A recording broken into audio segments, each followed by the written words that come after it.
Hey guys, what's up? It's Max here. I'm with one of my gym partners, Cole. And anyway, today we're going to be talking about being all natty and the things that come along with it, the diet and the supplements and the training that goes along with it.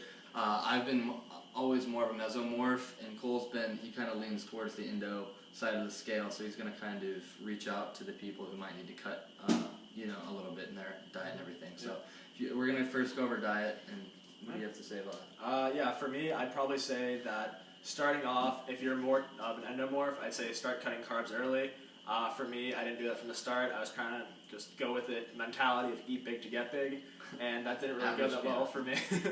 And so I'd say probably stray away from that, like really do moderate all of those carbohydrates. And also be really wary of sugars and stuff like that, because that's not going to help you put on that mass. You're going to get fat like that. I heard the opposite.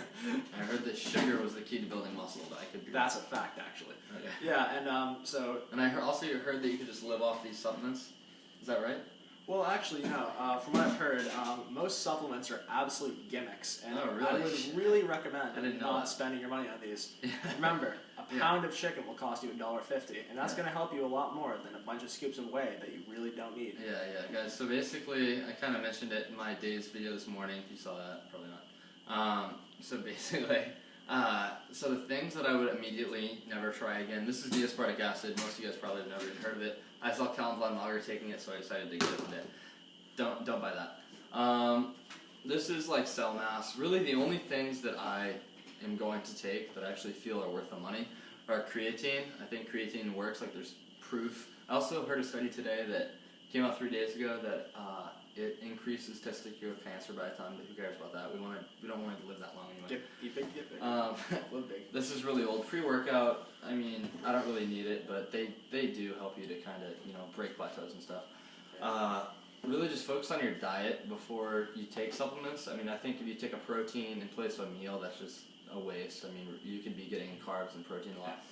If you're skinny starting off, I would suggest a mass gainer, but really just focus on your diet first and getting your meals. Eat a lot. I mean, that's so important. And if you're naturally more heavy set like I am, I would not recommend a mass gainer. Yeah, probably. Basically, if you're one of those people that you can eat all you want and then it's just only going to go towards energy and muscle, then I'd definitely recommend something like this, like Mutant Mass. Max has been taking this and he's saying great things about it. So definitely check something out like a mass gainer if you're in that. I hadn't taken supplements in a while, since probably September.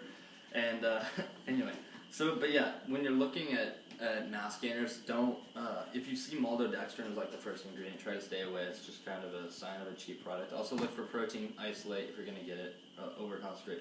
What I like about this is it has 182 grams of carbs and only 52 protein, but this is more like a carb type thing. So basically we're getting into more of the workout itself now. So the frequency, how often you try. I started off training once a week back my sophomore year, 2 years ago, and I thought that was great. And I trained with a bodybuilder, and I put on a lot of size and strength. And I was just training each body part once a week. And I trained out 4 or 5 days a week. So just the typical bodybuilding, split of chest and tries, back and bis, legs, shoulders, stuff like that. And now we've kind of do we do a lot of things twice a week. We do a lot of supersets and all kinds of stuff. So. Yeah, and I always recommend, switching it up all the time. Always be trying something new. Yeah, we never do the same workout.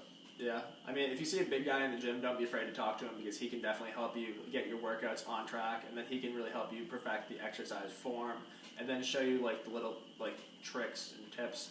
Yeah. And one thing I've noticed, when I'm talking to those bigger guys, they're actually going to want to motivate you, so do not hesitate to talk to them. They're oftentimes the friendliest people in the gym, because they were once where you were, and they know that you want to get to where they are. I mean, they might look really angry because they have a ton of tests in their body, but they're honestly, so not natural. It's really fun.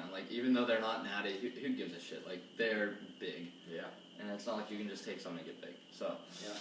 Yeah. Guys. So I think that's pretty good. He talked about carb cycling. If I was you, I'd look in more to that if you want to kind of cut back a little bit. Yeah. And so I might see you guys at the Jake Cutler Classic 2015. Future competitor right here. Who knows? Alright, thank you guys. Alright, let's see. Alright, let's see how that. Yeah. Oh, did you turn it off? Oh, I didn't actually record. What you're doing? What are you doing? what he's doing.